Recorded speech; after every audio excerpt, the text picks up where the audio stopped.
Agora, falando em pensar em si mesmo e se organizar direitinho, é definitivamente o que os nossos representantes, principalmente aí que tocam a nossa economia, porque no meio dessa névoa toda, desse armagedom institucional, há uma economia ao seu bolso, há pessoas e vidas em jogo, pessoal. E vale a pena a gente olhar um pouco para o próprio umbigo e retomar aqui um pouquinho da luz, né, mano, que estava distante do governo federal. Até porque, com a expectativa de uma alta na receita, o governo descongelou mais de 20 bilhões de reais em recursos para o orçamento de 2025. Mas, mano, me explica aqui, até para a nossa audiência aqui ficar bem a par, até agora não faltava dinheiro, né? E de onde é que veio esses bilhões repentinamente? Pois é, não. É importante dizer, ainda falta dinheiro. Não há sustentabilidade nas contas públicas, mas basicamente o governo está contando com o aumento da arrecadação que vai vir por conta da canetada do STF, que permitiu o aumento da alíquota do IOF,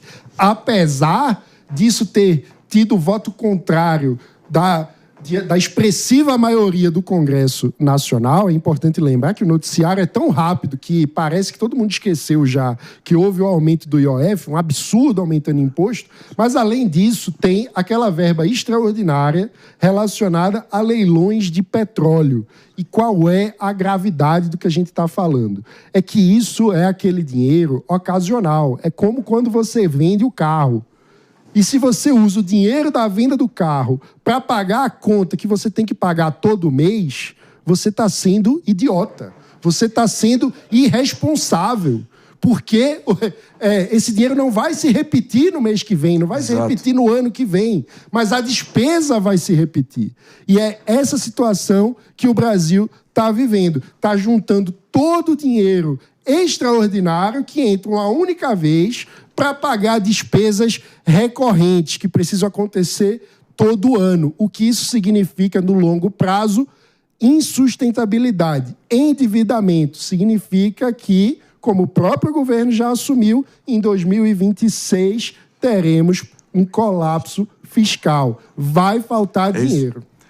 Parece que ao liberar esses 20 bilhões, claro que os ministérios e alguns parlamentares ali respiram aliviados, não deixa de ser um respiro para eles nesse momento, as políticas públicas que eles pretendem avançar.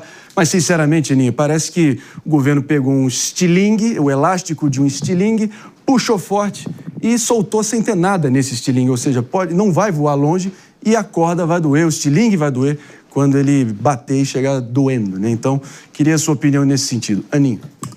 André, o Mano, eu acho que ele colocou de uma forma tão ilustrativa. A gente não pode contar com algo que é ocasional para despesas que são ordinárias. A gente não pode contar com uma verba que não é recorrente para fazer o pagamento das contas mensais. Então, existe um problema seríssimo e me incomoda algo que eu já falei aqui várias vezes: a falta de assunção de responsabilidade do governo quanto a essa situação. Sempre o culpado são fatores externos, sempre tem uma força exterior que está atuando sobre a economia brasileira, e é por isso que os resultados ainda não são como a gente gostaria. Não existe em momento algum uma assunção de responsabilidade. Sei que eu já usei esse termo, mas é verdade. Não existe uma meia-culpa. Ninguém endereça essa questão da forma como ela deveria, com a maturidade que ela deveria ser endereçada. E a gente só vê, talvez ali, melhoras pontuais de curto prazo, mas o buraco só vai aumentando, o buraco só vai aumentando. Mas ninguém é bobo também. Agora, tem 183 entidades lá de Santa Catarina, empresariais, que falaram até mesmo que estão com receio de que o Brasil se torne a Venezuela, porque é aumento de IOF, até o documento assinado por essas entidades relata isso, aumento de IOF, e no fim das contas, basicamente, o governo federal só tem tomado medidas para articulação em benefício próprio. Esse manifesto diz exatamente isso. E realmente é o que a gente vê na prática, né? Ainda há pouco a gente falou sobre as articulações envolvendo Eduardo Bolsonaro, mas também o governo federal, com essas práticas, com essas questões, só querem fazer medidas populistas e dessa maneira também prejudicar o Brasil, porque eles acabam prejudicando. Tentando a sobrevivência para 2026, né? Se eles conseguirem segurar essa situação para tentar essa reeleição, e aí que se exploda o mundo a partir de 2027. O que é lamentável, porque você vê que as próprias forças econômicas brasileiras também já estão começando a agir naquele modo bomba, de sobreviver e de vender o almoço para pagar o jantar. E isso é muito perigoso para uma economia.